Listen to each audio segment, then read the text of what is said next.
Olá pessoal, bem-vindos novamente aqui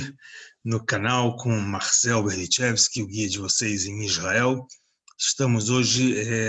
levando vocês para um lugar especial, um lugar que uma vez por ano recebe todos os holofotes da mídia israelense e pode-se dizer do mundo inteiro.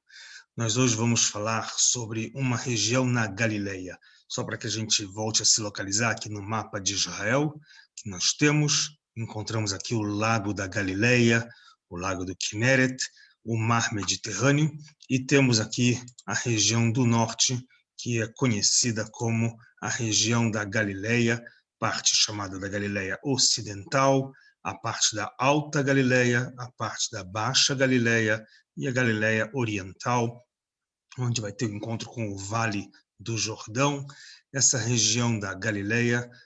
várias cidades se encontram. Ela tem uma parte muito interessante dentro da história do povo judeu, em especial quase 2000 anos atrás, com a destruição do Templo de Jerusalém, na época da chegada dos romanos aqui na destruição de Jerusalém no século I, através dos romanos, muitos judeus, líderes religiosos, acabam migrando para o norte de Israel como uma opção de sobrevivência e ter liberdade religiosa. Então, no norte de Israel, vamos ter alguns personagens interessantes, e um deles a gente vai lembrar de um dos pontos bem visitados aqui na terra de Israel. O personagem é o aluno do Rabi Akiva, conhecido com o nome de Rabi Shimon Bar Yochai, onde ele vai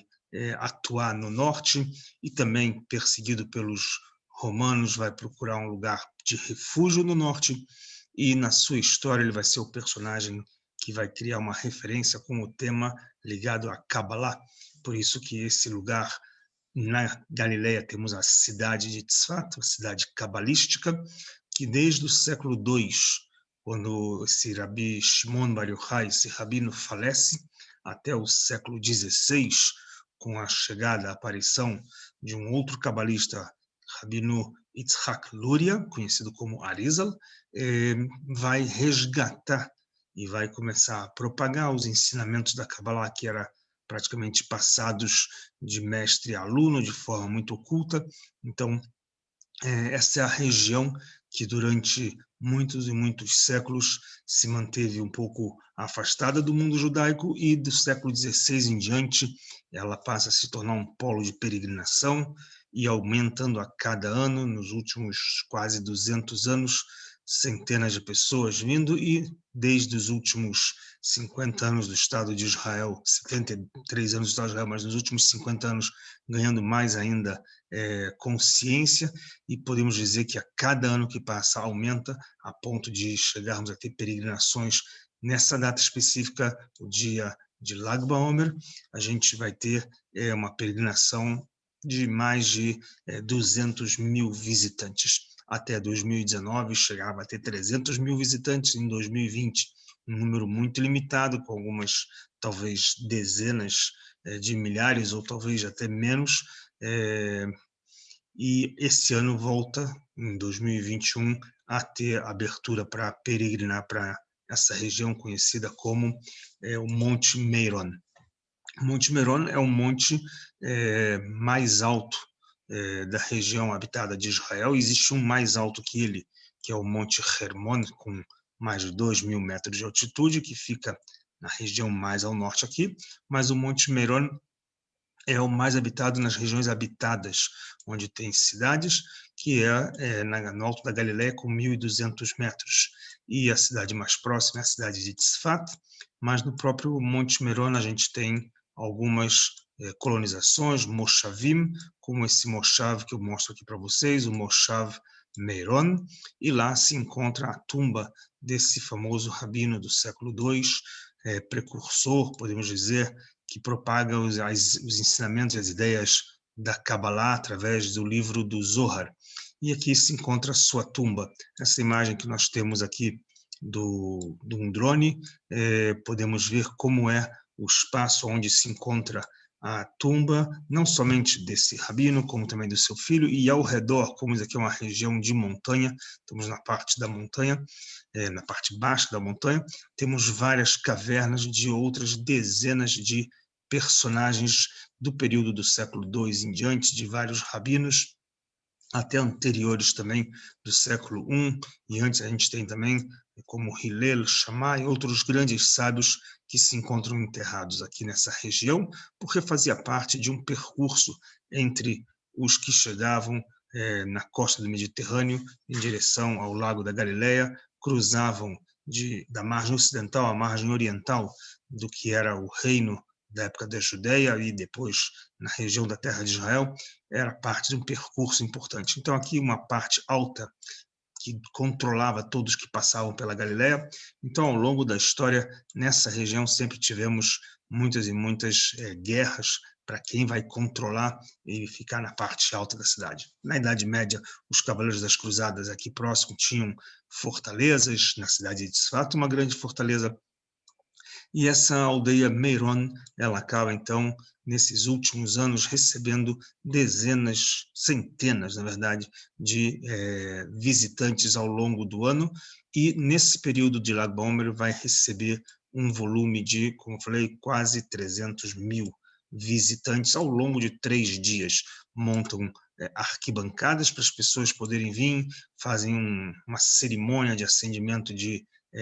fogueira, cantam, dançam, uma época bastante alegre para esse dia de Lag BaOmer, que é o dia que lembra o falecimento desse rabino, e se torna, então, um dia de muita alegria, como ele era um cabalista, ele encontrando nesse dia o momento dele de retornar à sua alma. Então, para o mundo da Kabbalah, isso se torna uma data muito interessante.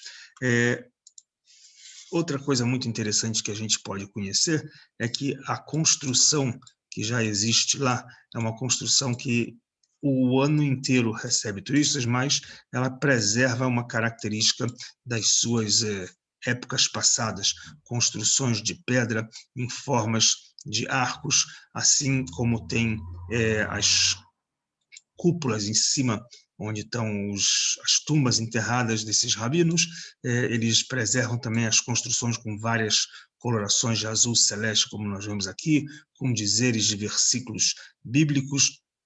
E isso daqui de agora, para vocês terem uma ideia, como era há 100 anos atrás, a mesma forma das construções de pedra com as cúpulas. Normalmente essas cúpulas as pessoas costumam ver que vai se encontrar não somente em mesquitas, mas também em sinagogas, também em tumbas e também até em igrejas. Fazia parte de uma arquitetura para que a água não fique parada no telhado. Em algumas construções, os arcos que ficavam em cima dessas cúpulas ficavam também janelas para entrar a luz, a introdução da luz dentro do ambiente. Então, existia modelos arquitetônicos assim ao longo de séculos e séculos. Aqui a gente vê como que a construção não mudou muito, logicamente evoluiu, melhorou, mas manteve-se praticamente o mesmo modelo, onde nos últimos 400 anos a peregrinação para a tumba desses dois grandes rabinos, Rabi Shimon Bar Yochai e o seu filho Eleazar, era de grande importância para o mundo da Kabbalah, e toda a região acaba recebendo um incentivo ligado ao tema da Kabbalah. A cidade de Tzfat, próxima, acabou se tornando a cidade mística da Kabbalah. Então, é uma coisa de muita atração. Mas a história desse Rabi Shimon Bar Yochai acaba atraindo as pessoas também para conhecerem toda a região da Galileia. E nessa região da Galileia tem um dos lugares muito interessantes que está ligado à história desse Rabi Shimon Bar Yochai, que é uma caverna que é dito onde ele se escondeu da perseguição romana, e é um dos lugares lindos de passear, uma cidade conhecida com o nome de Pekin, onde praticamente desde século II até o século XX, a tradição de que algumas famílias judias preservaram essa região. Encontra-se nessa cidade uma sinagoga antiga, e a tradição dessa caverna onde, ao longo desses 2000 anos, as pessoas propagam a história onde esse rabino ficou escondido com o filho dele, e aqui desenvolveu os estudos do que seria o livro do Zohar, da Kabbalah. Então também é um polo de peregrinação para muitas pessoas, principalmente aqueles que gostam do tema Kabbalah, misticismo. Então, essa semana aqui vamos comemorar a data de falecimento, o dia de Lag BaOmer, uma festa judaica. É uma data que vai atrair centenas de milhares de pessoas para a região da Galileia e esperamos que, numa oportunidade, possa voltar como anos anteriores, receber também turistas para visitarem esses lugares. Um grande abraço para vocês, esperamos que em breve estaremos todos juntos passeando aqui novamente. Um grande abraço para todos.